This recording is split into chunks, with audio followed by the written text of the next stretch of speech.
mag-subscribe ka na. Hello, hello, hello, hello, universe. Hello mga buweks, magandang araw sa inyong lahat. Galaw-galaw para hindi ba paimbornal. Hello sa ating mga subscribers dyan, ganun din sa ating mga new subscribers. Welcome to Parade of Beauty. If you are here today, welcome to the new era of beauty. Beauty is in you, o di ba? Pasensya na kayo sa boses ko mga buweks ha. Paimbornal pa rin siya, di ba? Pero ano magagawa natin? Tao lang tayo at nagkakasakit tayo, no? Pero okay lang. Tuloy-tuloy pa rin ang balita natin sa mundo ng pageantry. Diba? Hello po sa mga nanonood dyan. Ayan, please don't forget to subscribe to my channel. Click your notification bell para mas updated kayo sa ating mga chika everyday and night sa mundo ng pageantry. And please like this video. Thank you po sa mga nag-like sa inyo. Sa mga ayaw mag-likes dyan, kung ayaw may stroke, galaw-galaw, parang hindi ba paimbornal, Jimbo?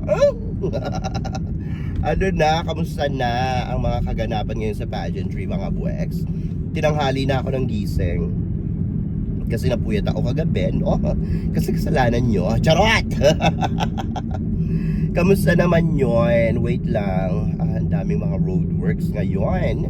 Mukhang malilate na naman ako sa work. But anyway, eto na, umpisahan na natin. Kanino ba tayo? Tatlo yung topic ko ngayon. Pero, ano lang naman siya, hindi naman siya abuti ng mga isang oras, mga buweks, no? Sino ba ito? Ang una nating topic ay, okay, eto na, naalala ko na. Ang ating reynang si Tara Valencia, o di ba? From the Philippines, ang ating Miss Supranational Philippines 2025 ay talaga naman, mga buweks, ay umaariba ng bonggang-bongga sa Supranational dito sa Poland, Malopolska, no? Malopolska pala, ayan. Grabe no, pagdating niya pa lang sa sa Poland, unang araw pa lang mga buweks ay talagang kitang-kita na natin ang glowing in the dark ni Tara Valencia from the Philippines, di ba? Talagang nakita natin ang mga kandidata doon kagabi, di ba? Ang kanilang mga official photos. Lalong-lalo na mga kaganapan ngayong araw na ito ay nakita ko rin dito sa Poland ay talaga namang angat na angat ang beauty ng ating reyna. Talaga namang pag sinabi mong Philippines ay hindi nagpapatumpik-tumpik pagdating sa beauty, ganun din sa bunganga, di ba? Alam naman natin itong si Tara Valencia ay nag-undergo na mga training sa kanyang pasarela, sa kanyang ang bagal naman itong nasa harapan ko, ng kanyang punyeta, kaunahan na kita. Kanyang pasarela at ng kanyang communication skills, o Jimbo, talaga namang pag Philippines, hindi tayo nagpapadala ng mga putyo-putyo lang, diba? Kailangan natin mga high caliber queens. Kung hindi man ito mga high caliber queens, ay talagang nagiging high caliber queens dahil sa mga trainings na ginagampanan nitong mga ito. Kaya naman kudos sa ating pambansang mga Pilipina queens, diba? Talagang hindi tayo nagpapahuli pagdating sa mundo ng pageantry. Diba mga blacks? Bukin ang inang boses ito. Nalulok ako. I miss my voice. Kinuha ni Ursula, mga boys. Kinuha ni Ursula ang aking boses. Ang mala crystal voice kung mala sirenang boses. Rito. Nakakaloka. Ano na, ayan na, no? So ngayon, nakikita ko dito sa ating reyna, malakas ang laban natin sa supranational, mga buweks. In fairness sa mga kay Tara Valencia, ang ganda-ganda niya sa Poland. Talaga namang lumitaw ang kanyang beauty kit, diba?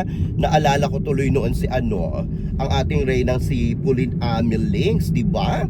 Nung dumating siya sa Poland, nung time niya, diba? Talagang nag-iba ang beauty ni Pauline. Talagang nag-glow ito. Siguro merong special special effects ang camera ng Supranational. Parang ang ganda tuloy mag-cover ng Supranational. Paano kaya mag-apply dyan, diba? Siguro by next year, ayan, parang gusto ko mag-Supranational next year, mga buweks. Sa tingin nyo, ayan, no, si Katrina Ligado, ang ating pambato. Talaga namang pangmalakasan ng ating mga nagiging kandidata dyan sa Supranational, no? Kaya lang kasi itong supranational, meron ding eme-eme, charito. Pero tingnan natin ang aking following, no? Ang layo naman kasi. Itong supranational, tingin ko kailangan lumabas sa kanilang lungga, mga buweks. Lagi na lang silang sa sa Poland, diba? Sana ilabas naman nila ang Miss Supranational, diba? Para makita naman sa sa ibang bansa, or wala sigurong gusto mag-host. Diba dati sabi nila sa daw yan, sa Vichin daw, kaya lang hindi naman natuloy yata. Baka hindi nagkaintindihan sa presyo, diba? Mukhang mahal itong supranational, pero kung ito talagang iaanong pageant na ito sa sa ihuhus ng ibang bansa, mukhang pangmalakasan. Mukhang maganda rin yung magiging production nito, lalo na pag sa Vichin ito ginanap o kaya sa Thailand, diba? But anyway, ayun nga, good luck sa ating kandidatang si Tara Valencia na talaga namang humahataw ng bonggang-bongga dito sa sa Poland, diba? Talaga namang kitang-kita natin ang kalibre ng Pinay pagdating sa mundo ng pageantry, diba? Kaya tayo mga Pilipino ay dapat solid Team Philippines tayo, diba? Team Philippines lang. Yan, hindi dapat kailangan ng iba. Jaring. Diba? Support din natin syempre yung iba, yung may lahing mga Pinoy, no? Or Pinay, ayan. Syempre, kahit papaano mga kababayan natin yan, diba? Pero syempre yung loyalty natin, dapat nasa Pilipinas lang, diba? Ganun talaga. Mga Pinoy tayo hindi naman tayo ibang lahi, diba? But anyway, ito pa nga, nakakaloka ito mga buweks. Wait lang, kailangan kong tumawid talaga. Mukha pa akong basura, hindi ko pa naaayos yung hair ko. Wait lang mga buweks. Eto na nga, ay nakakaloka itong nasagap kong mga balita, mga buweks. Ang mga Indudilulo, ay nakakaloka ang kanila mga pageant pages, mga buweks. Hindi ko alam kung bakit ginaganito nila si Papa Nawat. Ay nakakaloka mga buweks. Alam niyo sinasabi nila, i-boycott na daw itong si Papa Nawat sa mundo ng pageantry. Nakakaloka naman itong mga Indudilulo. Grabe after silang bigyan ng maraming corona ni Papa Nawat sa sa Miss Grand International, talaga namang gusto nilang ipaimburnal si Papa Nawat. Ayan, no? Gusto nilang patigilin ng ang Miss Grand International at tanggalin si Papa Nawat as CEO ng Miss Universe Organization. Kasi daw ang sabi nila bastos daw ito at saka bastos daw ito at racist daw, ganyan, no? Wala daw itong respeto sa mga kababaihan. Nakakaloka naman. Ayun, itong mga Indudilulo na ito, hindi naman nila talaga alam kung ano talaga yung full situation, kung ano yung full na issues sa nangyari kay Rachel Gupta at saka sa Miss Grand International Organization, di ba? Hindi nila matanggap na may mga inilabas na, alam niyo, mga proof sila Papa Nawat yung organization, no? Hindi nila matanggap yan. So talagang kinakampihan nila itong si Rachel Gupta kasi nga hindi na nagpe-penetrate yung kanilang reyna sa sa Miss Grand International, di ba? Puro na lang sila 5th runner up, ganyan-ganyan, no? Parang hindi na sila pumasok doon sa sa Final 5, di ba? Tapos syempre mga mga alagad yan ni Jid Madila, mga buweks, alam niyo na, no? Etong si Jid Madila masyadong ma-impluwensya rin itong baklang ito. Pag inutusan niya na pag nagla-live yan, no? Pag nagla-live yan sa kanyang Instagram, magla-live yan baklang yan, lang, tawag dito? Short period of time lang, no? Tapos ngayon syempre magsasalita siya ng ng lingwahe nila. Syempre nag-uusap-usap yung mga yan, no? Kung ano-ano mga sinasabi niyan against Miss Grand International Organization. Kaya ayan ngayon, no? Kasi sa mga comments doon nababanggit si Ivan Gunawan na parang sinasabi, tama nga si Ivan Gunawan, ganyan-ganyan, no? Parang iba talaga yung nitong mga Indudilulo na ito, nakikinig sila dun sa kanilang Reyna Butanding, di ba? Sa mga butanding nilang Reyna, di ba? Ito namang si Ivan Gunawan may rin. May pagka-talk shit din, di ba? Anong tawag dito? Wala ring isang salita, di ba? Kasi nung last year, di ba, in-invite niya tayo magpunta sa Mega Bintang. Di ba? Sabi niya, punta ka ng Mega Bintang, I'm inviting you, blah blah blah blah blah. Ganyan-ganyan. Yung pala ang Mega Bintang wala na, di ba? Wala na pala ngayong taon. Tapos pag nagla-live yan, nagko-comment ako, hindi ako pinapansin mga buweks.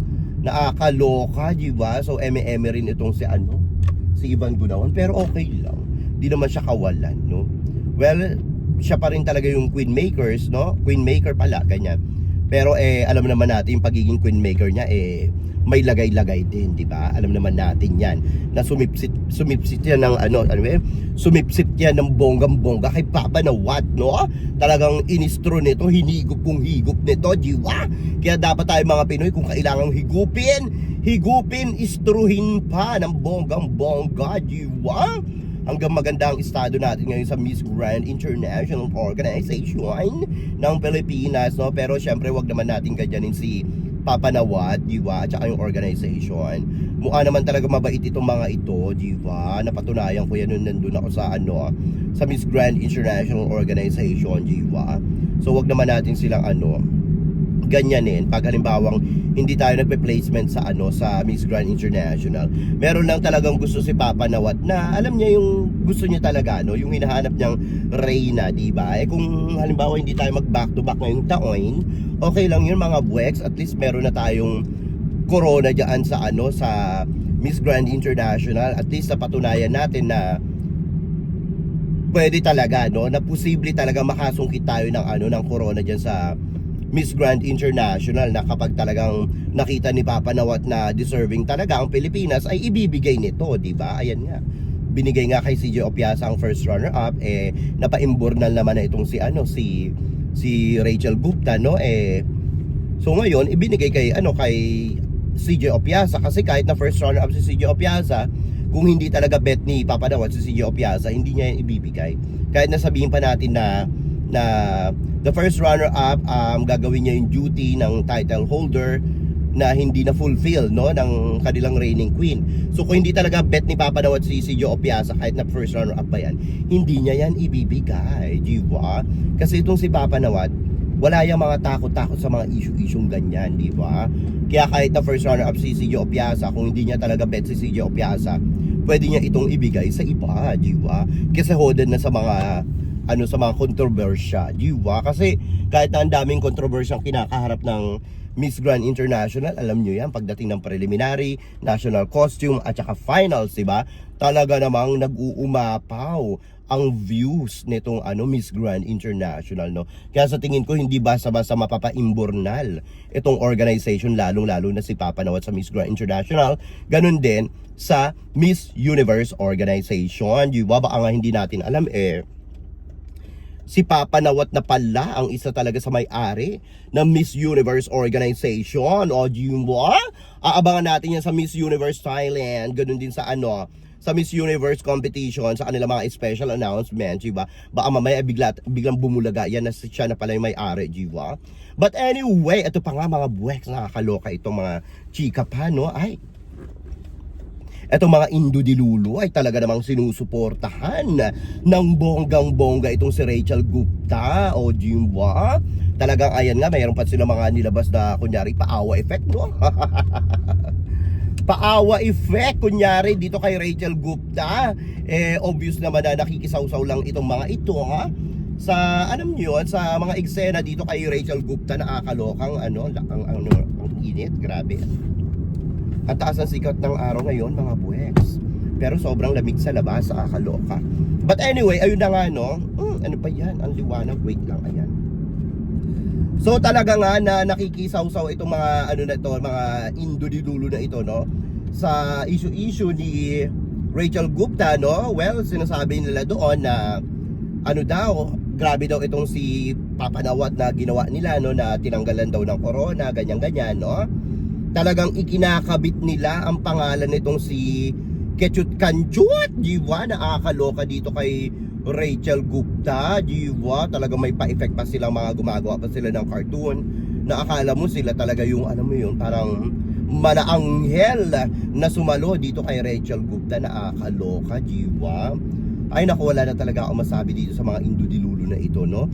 Talagang higop kung higop talaga itong mga punyetang itong mga ito, di ba mga buweks? Tapos sinasabi nila na pinupush nila itong si Rachel Gupta na sumali daw ng Miss Cosmo. Ayan, competition. Dapat daw ipadala na daw ito sa sa Miss Cosmo competition ngayong December, mga buweks. At panigurado daw na ipapanalo daw yan ni Bawang at ibibigay daw sa India ang kauna-unahang Miss Cosmo organization, ay Miss Cosmo Crown, para dito sa bansang India. O diba? Parang ang gusto talaga ng mga dilulong ito ay saluhin si Rachel Gupta at ibigay sa kanila ang corona. Well, alam nyo, sa tingin ko, unang-una kaya nagkakaganyan yung mga yan kasi nga syempre nakikisaw-saw sila para nga naman sumikat yung kanilang reyna dito sa issue, di ba? Etong si Kichut Kanchut. Pangalawa, obviously naman na threatened sila sa Philippines, di ba?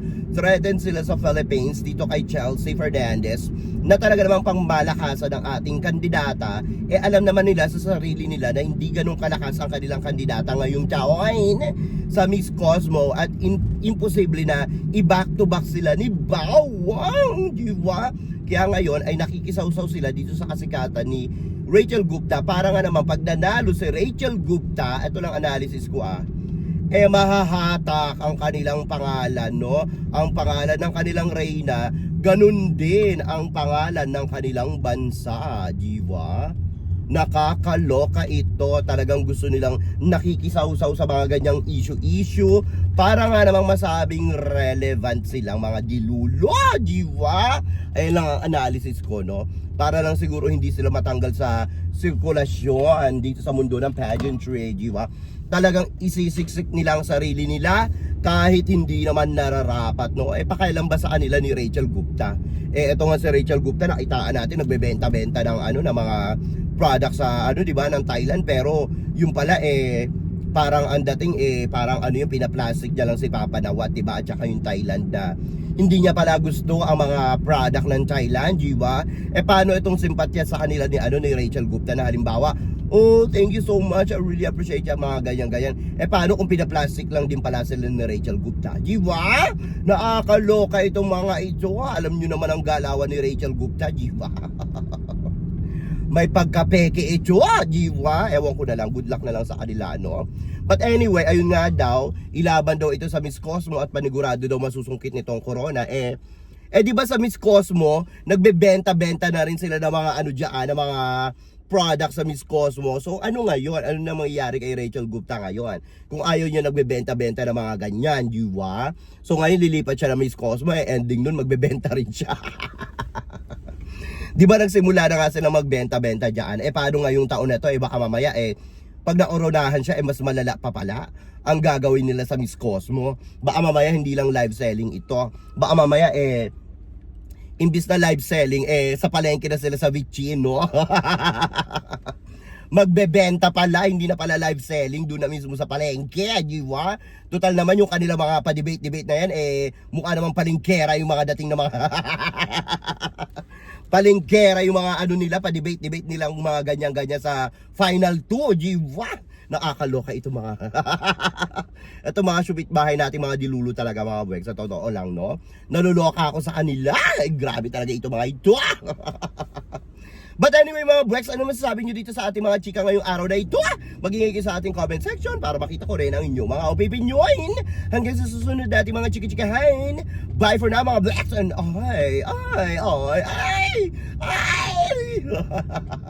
love you all. Bye. See ya!